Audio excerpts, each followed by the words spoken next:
वंदे वंदे।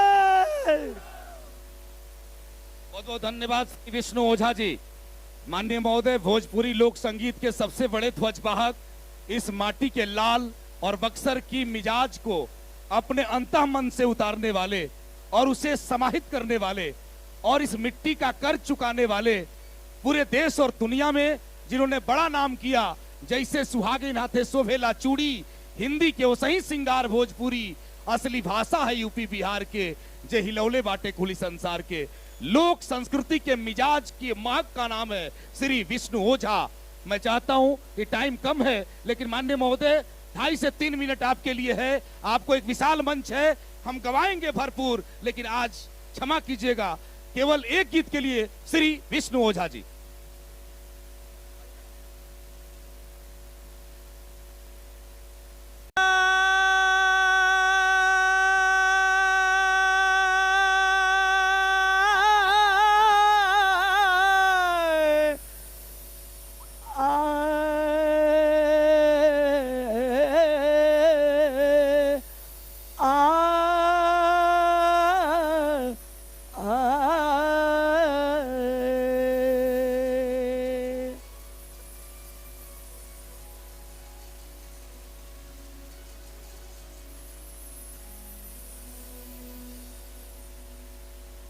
भगवान राम के वनवास हो गइल बा।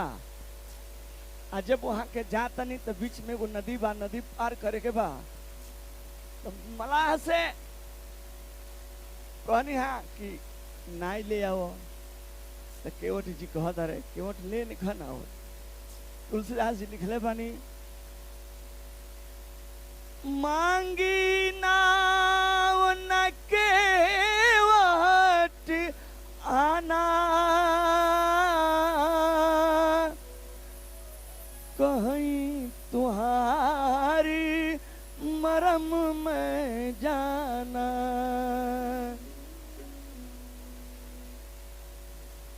हे नाथ, हमरा और मैं बुझाता नहीं, ऐसे एगो भाव बा छोट। मान बिनती हमारी कार्जन करी,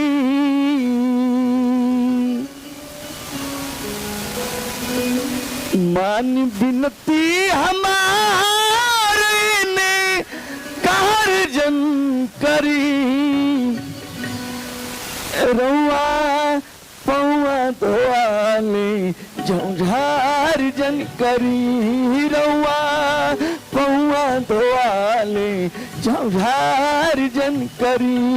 मानी बिनती हमारे ने कार्जन करी, मानी बिनती हमारे ने कार्जन करी। रउआ पौआ धोआले झौझार जन करी, रउआ पौआ धोआले झौझार जन करी।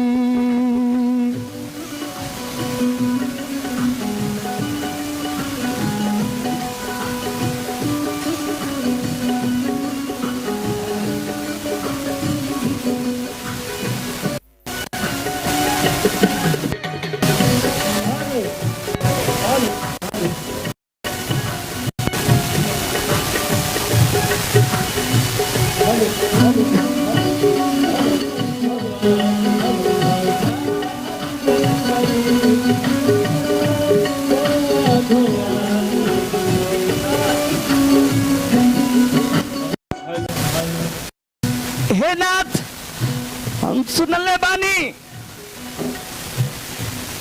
कि राउर गोड़ जब पत्थर से छुआ गई तो नारी बन गई। हो जाना तानी कि राउर दोष न पायन को पगधूरी के भूरी प्रभाव महा है। न राउर दोष बा न गोड़ के दोष बा, बाकी जन ओमे धूरी लागल बा ओकर बहुत महत्व बा। हमरा तो बस एगो काठ के नाई बिया, कहता रहे अगर ना हो जाई नारी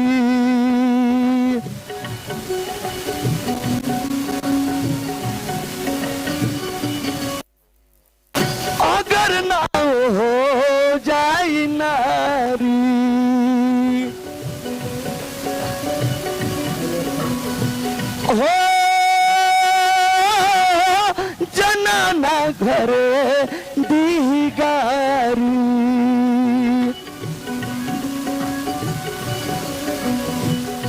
कही की सवत लेके कहाँ से तू अइला, कही के सवत लेके कहाँ से तू अइला, बुझी नाथ हम रोलचारी।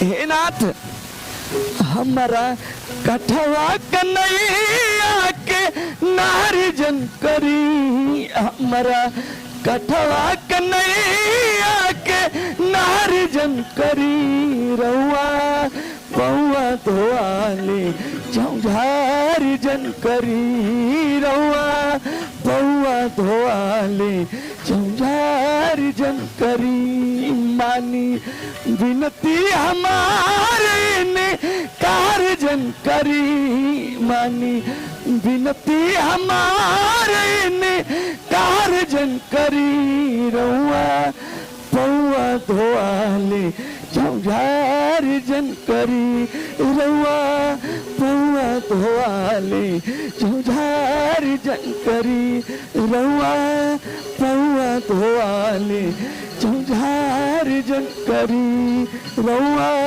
पौआ धोआले झौझारी जन करी। 2.5 मिनट के समय रहा, वो से कम में हम लोग अपन सेवा देनी। बहुत बहुत धन्यवाद बा। चलिए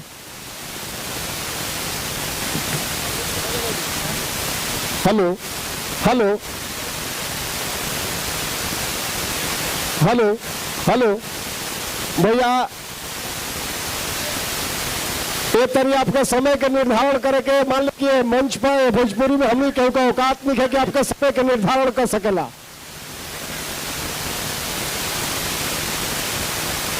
चलिए ठीक बा।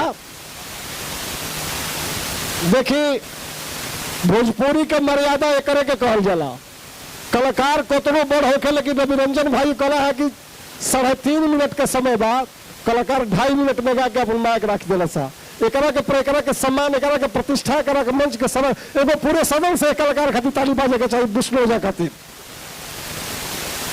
आई और आइए संतोष पाठक जी, एक भजन के लिए हम आपको आमंत्रित करते हैं और समय फिर आपका वही 3.5 से 4 मिनट। संतोष पाठक जी, लेकिन एक बात है साउंड सिस्टम वाले भाई साहब, ये माउथ पीस बोल रहा है, इसको बेहतर से बेहतर बनाइए, इसलिए कि इससे बोली हुई बात और गाया हुआ भजन सारे पब्लिक तक जाता है, इसलिए इसको बेहतर बनाइए। धन्यवाद। और संतोष पांडे जी अगले भजन गायक के रूप में उपलब्ध है। आपके लिए भी समय उतना ही। धन्यवाद संतोष पांडे जी।